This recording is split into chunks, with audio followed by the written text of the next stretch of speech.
Hello everyone, আরেকটি ভিডিওতে আপনার সকলকে স্বাগতম।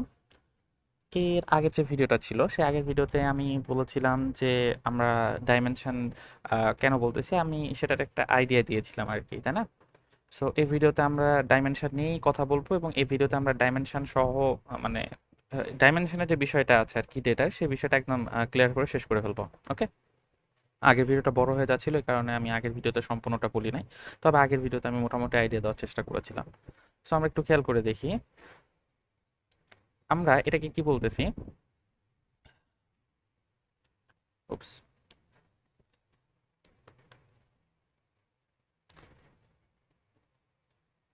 তাহলে আমি যখন এখানে আমার রেফারেন্স ফ্রেমটা তৈরি করলাম, 2D রেফারেন্স ফ্রেম, আমাদের কাছে যে ভেক্টরগুলো ছিল একক ভেক্টর, আমরা সেগুলোকে আই ক্যাপ, জে ক্যাপ আর কে ক্যাপ হিসেবে চিনি। সো আই ক্যাপ ভেক্টরটা আসলে কি করে, আমি এবারে কিন্তু আর হচ্ছে কোনো ভেগ আইডিয়াতে যাচ্ছি না, আমি সরাসরি ম্যাথমেটিক্যাল টার্মে যাচ্ছি।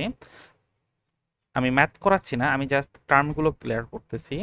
আমরা যদি খেয়াল করি তাহলে আই ক্যাপটা কোন অক্ষ বরাবর কাজ করে, আমাদের এক্স অ্যাক্সিস বরাবর কাজ করে বা এক্স অক্ষ বরাবর কাজ করে। জে ক্যাপটা কোন অক্ষ বরাবর কাজ করে, ওয়াই অ্যাক্সিস বরাবর কাজ করে। আর কে ক্যাপটা কোন অক্ষ বরাবর কাজ করে, জেড অ্যাক্সিস বরাবর কাজ করে, যখন আমরা 3D রেফারেন্স ফ্রেমের কথা বলতেছি, 3D, তাই না?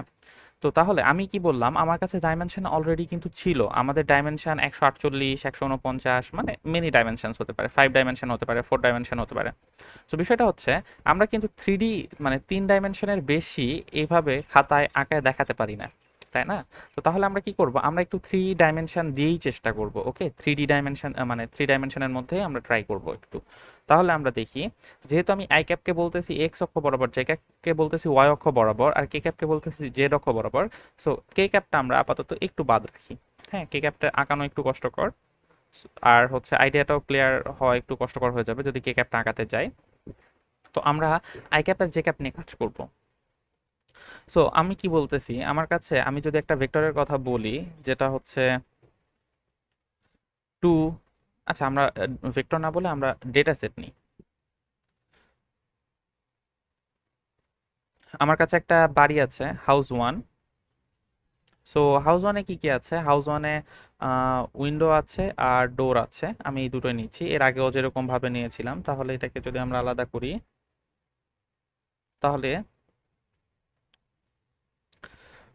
উইন্ডো 4 আর ডোর আছে 3 মনে করি। আমার আরেকটা হাউস আছে হাউস 2, তো সেটার উইন্ডো আছে হচ্ছে 5 আর ডোর আছে 2।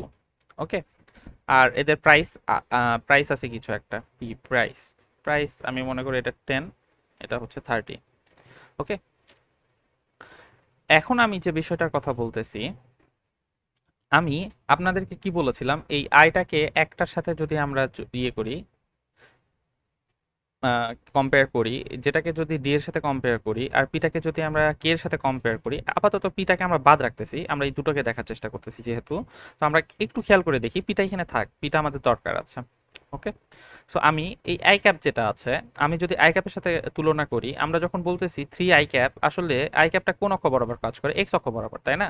তখন এটা কি হবে, এটা হচ্ছে 3 আই ক্যাপ, সাপোজ এই পর্যন্ত আসলো, এই জায়গাটাতে আসলো, তাই না?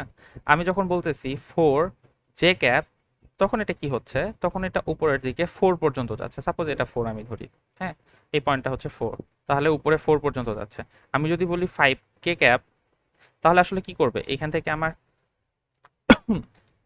আমি আরেকটা অ্যাক্সিস দাগায় নিই, সাপোজ আমি এরকম একটা অ্যাক্সিস দাগায় নিলাম, তাহলে কি করবে, এই অ্যাক্সিস বরাবর কতটুকু যাবে, অ্যাক্সিস বরাবর 5 পর্যন্ত যাবে, তাই না? সাপোজ আমি মনে করি এটা 5, 5 পর্যন্ত গেল, তাহলে এটা হচ্ছে কি হলো, এটা 3 আই ক্যাপ, এটা 4 জে ক্যাপ, আর এটা 5 কে ক্যাপ। আমি জাস্ট একটা একটা বাড়ির জন্য যদি বলি, এই আইটাকে যদি আমি ডাব্লিউ এর সাথে তুলনা করি, তাহলে আসলে কি হচ্ছে, এই আইটাকে যদি আমি এই ডাব্লিউ এর সাথে তুলনা করি, তাহলে আসলে কি হচ্ছে, খেয়াল করে দেখি, এখানে আমার ডাব্লিউ আসতেছে, তাহলে এখানে আমার কি হবে, ডি আসবে, আর এখানে আমার কি হবে, পি আসবে, তাই না?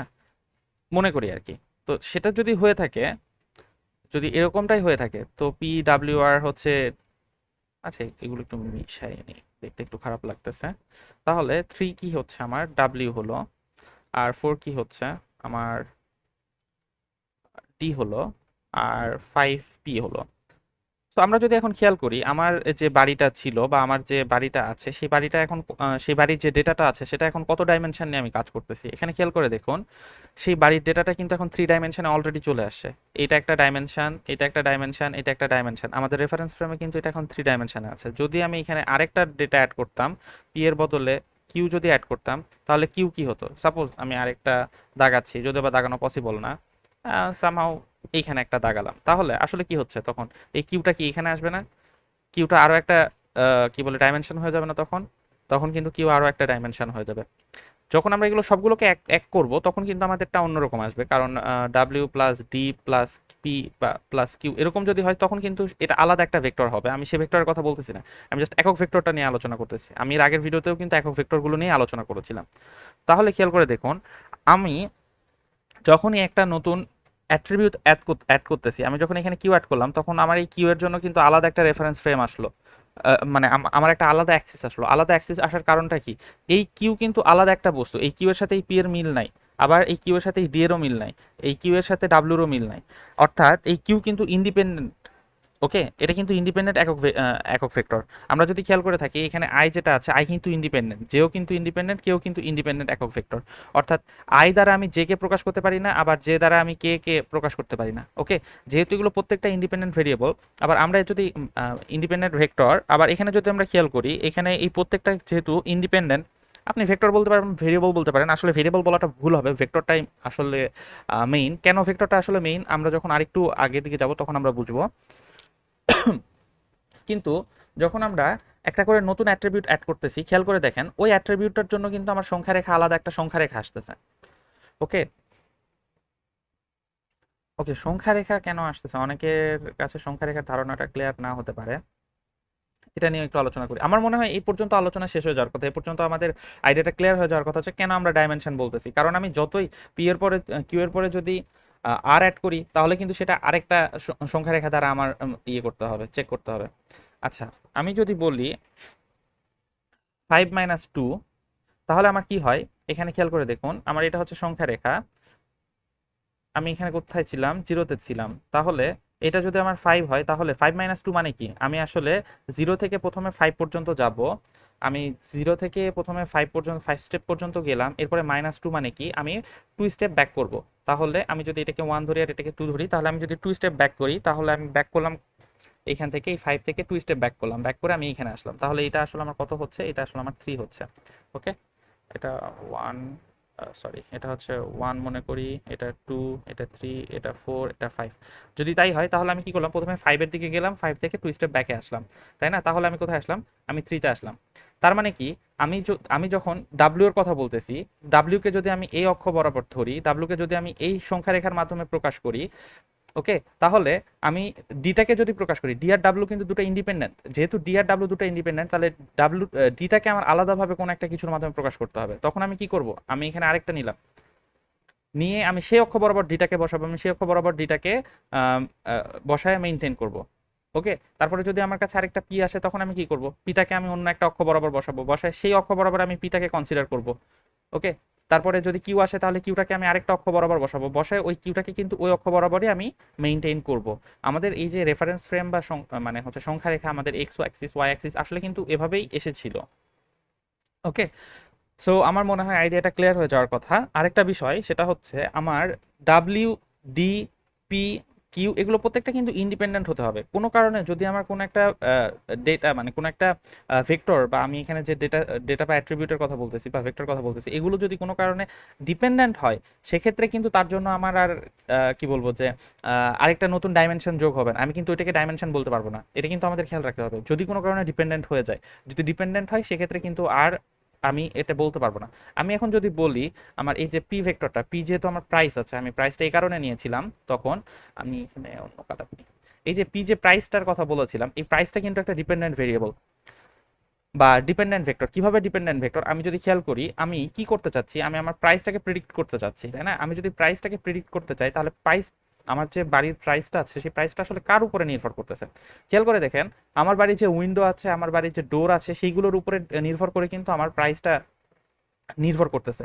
যদিও বা প্রাইস একটা ডিপেন্ডেন্ট ডিপেন্ডেন্ট কি বলবো, প্রাইস একটা মানে হচ্ছে ভেক্টর, প্রাইস নিজে একটা ভেক্টর, বাট প্রাইস কিন্তু ডিপেন্ডেন্ট ভেক্টর। এক্ষেত্রে কার কার উপরে ডিপেন্ডেন্ট, ডাব্লিউ আর কিউ এর উপরে কিন্তু ডিপেন্ডেন্ট ভেক্টর, কারণ ডাব্লিউ আর কিউ এর মাধ্যমে আমি প্রাইসটাকে প্রকাশ করতে পারি।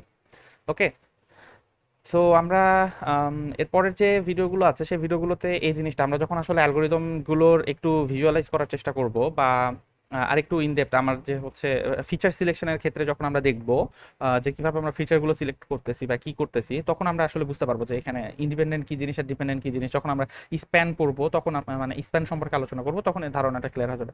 তবে আমি এখন যেটা বলতেছি খেয়াল করে দেখুন, আমি যদি প্রাইসটার উপরে কাজ করতে চাই, প্রাইসটা কার উপরে নির্ভর করতেছে? অবশ্যই আমার কাছে কতগুলো উইন্ডো আছে, কতগুলো ডোর আছে, এর উপরে আমার প্রাইসটা নির্ভর করতেছে। তাহলে প্রাইসটা কিন্তু ডিপেন্ডেন্ট, প্রাইস কিন্তু একটা আলাদা ডাইমেনশন না। তখন প্রাইস কিন্তু এই দুটো ডাইমেনশন মিলে, অর্থাৎ এই যে ডাব্লিউ আর ডি আছে, এই দুটো মিলে কিন্তু প্রাইসটা নির্ভর করতেছে, অর্থাৎ প্রাইসটা কিন্তু তখন ডিপেন্ডেন্ট। ওকে, সো ডিপেন্ডেন্ট ইন্ডিপেন্ডেন্ট আর আর যে বিষয়গুলো আছে সেই বিষয়গুলো নিয়ে আমরা পরে কথা বলবো পরের ভিডিওতে। সো আমরা পুরো জিনিসটাকে এখন র্যাপ আপ করে ফেলি একটু। ফার্স্ট কাজ যেটা, সেটা হচ্ছে যে আমার তাহলে কি হচ্ছে, আমরা এগুলোকে ডাইমেনশন কেন বলতেছি? কারণ আমি আমি যদি নতুন করে একটা অ্যাট্রিবিউট অ্যাড করি আমার কোনো একটা ডেটা সেটে, তাহলে আসলে সেই অ্যাট্রিবিউটটা কি করতেছে, সেই অ্যাট্রিবিউটটা একটা নতুন ডাইমেনশন অ্যাড করতেছে, যেই ডাইমেনশন অনুযায়ী আমি আসলে হিসাব করব, যেহেতু প্রত্যেকটাই ইন্ডিপেন্ডেন্ট। এখানে উইন্ডোজের সাথে ডোরের কোনো ডিপেন্ডেন্সি নাই, ডোর আর উইন্ডোজের উপরে কোনো ডিপেন্ডেন্সি নাই, কিন্তু প্রাইসের উপর আবার ডিপেন্ডেন্সি আছে। সেক্ষেত্রে কিন্তু আমরা প্রাইসকে আর আলাদা একটা ডাইমেনশন বলতে পারবো না, কারণ আমি প্রাইসকে এই দুটোর মাধ্যমে প্রকাশ করতে পারি। তো এটার একটা শর্টকাট আরো একটা উদাহরণ দিয়ে দিই। Suppose 3 i cap plus 4 j cap equal to something 3r। ওকে, এখানে যদি আমরা খেয়াল করি আই ক্যাপ আর জে ক্যাপের মাধ্যমে কিন্তু আমি কি করছি, আমি আমার আর ভেক্টর যেটা আছে আর ভেক্টরটাকে প্রকাশ করছি। তার মানে কি, এই আর ভেক্টরটা কার উপরে ডিপেন্ড করতেছে? আর ভেক্টরটা ডিপেন্ড করতেছে জে আর আই এর উপরে। এখন খেয়াল করে দেখেন, তাহলে কি আর ভেক্টরটা আমার কোনো ডাইমেনশন হবে? আর ভেক্টরটা কিন্তু আমার কোনো ডাইমেনশন হবে না। কারণ কি, এই আমার ডেটা সেটে এই যে আর ভেক্টরটা আছে বা আমার আর যে অ্যাট্রিবিউটটা আছে, সেই অ্যাট্রিবিউটটা আসলে কিন্তু আমার যে ভেক্টরটা ছিল, আমার এই ভেক্টর স্পেসে কিন্তু নতুন কোনো ডাইমেনশন অ্যাড করে নাই। ওকে, কিন্তু আমি এখানে যদি কে অ্যাড করতাম, সাপোজ আমি 5k দিলাম, তাহলে কি হতো, এই কেটা কিন্তু একটা তখন কিন্তু একটা ডাইমেনশন হতো, এই যেটাও কিন্তু একটা ডাইমেনশন, এই আইটাও কিন্তু একটা ডাইমেনশন। সো আমরা খেয়াল রাখবো যে আসলে ডাইমেনশন কি, সবগুলো ডাইমেনশন হতেও পারে, সবগুলো ডাইমেনশন নাও হতে পারে, ডিপেন্ডস অন। তবে বেশিরভাগ ক্ষেত্রে সবগুলো ডাইমেনশনই হয় এরকম, মানে ডিপেন্ডেন্ট হওয়ার সম্ভাবনা খুবই কম। ডিপেন্ডেন্ট যদি হয়ে থাকে তাহলে আমরা সেই ডিপেন্ডেন্ট যেগুলো থাকে ওগুলোকে ফিচার সিলেকশনের সময় বেশিরভাগ সময় বাদ দিয়ে দিই। সো আমরা সেগুলো নিয়ে পরে কথা বলবো। সো আমরা কি বলতেছি, I cap J cap K cap বা এরকম যত কিছু আছে প্রত্যেকটাই যখন আমাদের মানে নতুন নতুন যখন আমরা একটা করে অ্যাট্রিবিউট অ্যাড হবে, তখন সেগুলো যদি ইন্ডিপেন্ডেন্ট হয় তারা একটা করে নতুন কি বলবো অ্যাক্সিস, নতুন হচ্ছে একটা করে লাইন অ্যাড করবে আমার ডেটা সেটে, নতুন একটা করে কি বলবো ডাইমেনশন অ্যাড করবে। ডাইমেনশনই আসলে সবাই বলে থাকে, আর ডাইমেনশনটাই আমাদের কাছে বেশি পিওর অন্যান্য ল্যাঙ্গুয়েজের থেকে। সো এই কারণে আমরা বলতেছি এটাকে ডাইমেনশন। ওকে, এছাড়া আর অন্য কোনো মানে সেরকম ইন কি বলবো যে আর এছাড়া এটাই হচ্ছে একটা আইডিয়া। এই আইডিয়াটা যদি যদি মাথার মধ্যে থাকে তাহলে আমার মনে হয় যে মোটামুটি আর যা কিছু আছে ডেটা সম্পর্কে প্রত্যেকটার আইডিয়া এমনি চলে আসবে। সো ভালো থাকেন, ভালো রাখেন। আমার মনে হয় ডাইমেনশনের বিষয়টা এবং আমার যে ডেটা সেটটা কিভাবে ক্রিয়েট হচ্ছে, আমার ডেটা সেটটা কি সেটা সম্পর্কে একটা আইডিয়া চলে আসছে। এখন আমরা ফিচার সিলেকশনের সময় আমরা যে কাজগুলো করি সেই কাজগুলো নিয়ে এরপরের ভিডিওগুলোতে আলোচনা করব। সো ভালো থাকবেন, ভালো রাখবেন, দেখা হচ্ছে পরের ভিডিওতে। I got broads in Atlanta, just to the lean the family, credit cards and the scammers, getting no licks in the band.